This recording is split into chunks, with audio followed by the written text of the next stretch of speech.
തുറമുഖം നാളെ പ്രധാനമന്ത്രി നരേന്ദ്രമോദി രാജ്യത്തിന് സമർപ്പിക്കും. വിഴിഞ്ഞം നാളെ രാജ്യത്തിന് സമർപ്പിക്കാനിരിക്കെ തുറമുഖത്തേക്കുള്ള വഴിയിൽ പോസ്റ്റർ യുദ്ധം.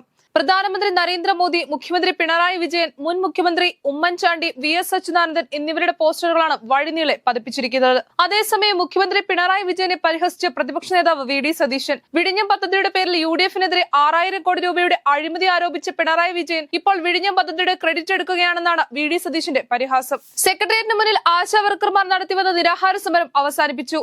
43-ാം ദിവസമാണ് നിരാഹാരം അവസാനിപ്പിക്കുന്നത്. രാപ്പകൽ സമരയാത്ര ആരംഭിക്കുന്ന സാഹചര്യത്തിലാണ് ഇത്തരമൊരു തീരുമാനം. സെക്രട്ടേറിയറ്റിന് മുന്നിലെ രാപ്പകൽ സമരം തുടരും. മെയ് 5 മുതൽ ജൂൺ 17 വരെ കാസർഗോഡ് മുതൽ തിരുവനന്തപുരം വരെ രാപ്പകൽ സമരയാത്ര നടത്തും. എല്ലാ ജില്ലകളിലും 2 സമരപ്പന്തൽ ഒരുക്കിക്കൊണ്ടുള്ള സമരയാത്രയാണ് നടത്തുന്നത്. ഇതിന്റെ പശ്ചാത്തലത്തിലാണ് നിരാഹാര സമരം അവസാനിപ്പിക്കുന്നത്. അതേസമയം ആശാ സമരത്തിന് പിന്തുണയുമായി കലാമണ്ഡലം ചാൻസലർ മല്ലിക സരാഭായ് ആശാവർക്കർമാർക്ക് പ്രതിഷേധ ഓർഡററിയും ഓൺലൈനായി കൈമാറി. ഗായകൻ വേടനെതിരായി പുലിപ്പല്ല് കേസിൽ വനംവകുപ്പിന് തിരിച്ചടി.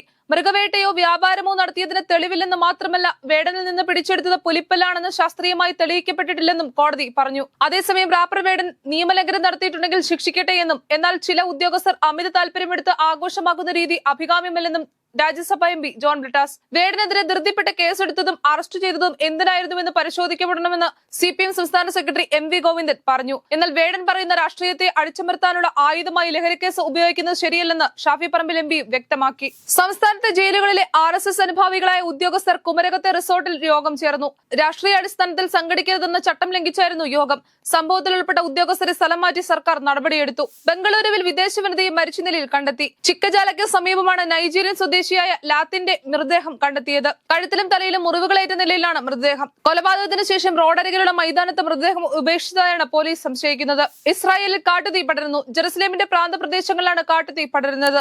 ആയിരക്കണക്കിന് ആളുകളെ ഒഴിപ്പിച്ചു. ഈ പശ്ചാത്തലത്തിൽ ദേശീയ അടിയന്തരാവസ്ഥ പ്രഖ്യാപിച്ചിട്ടുണ്ട്. 23 പേർക്ക് ചികിത്സ നൽകിയതായും 13 പേരെ ആശുപത്രിയിൽ പ്രവേശിപ്പിച്ചതായും റിപ്പോർട്ടുകൾ പറയുന്നു. അതേസമയം കാട്ടുതീ അണയ്ക്കാൻ അന്താരാഷ്ട്ര സഹായം തേടി ഇസ്രായേൽ. ആയിരക്കണക്കിന് ആളുകളെ പ്രദേശത്ത് നിന്ന് മാറ്റി പാർപ്പിച്ചിട്ടുണ്ട്.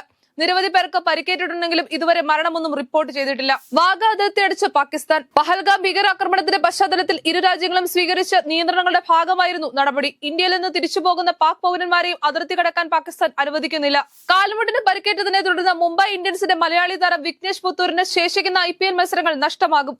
വിഘ്നേഷിനെ ക്യാമ്പ് വിടാൻ അനുവദിച്ചതായി മുംബൈ ഇന്ത്യൻസ് അറിയിച്ചു.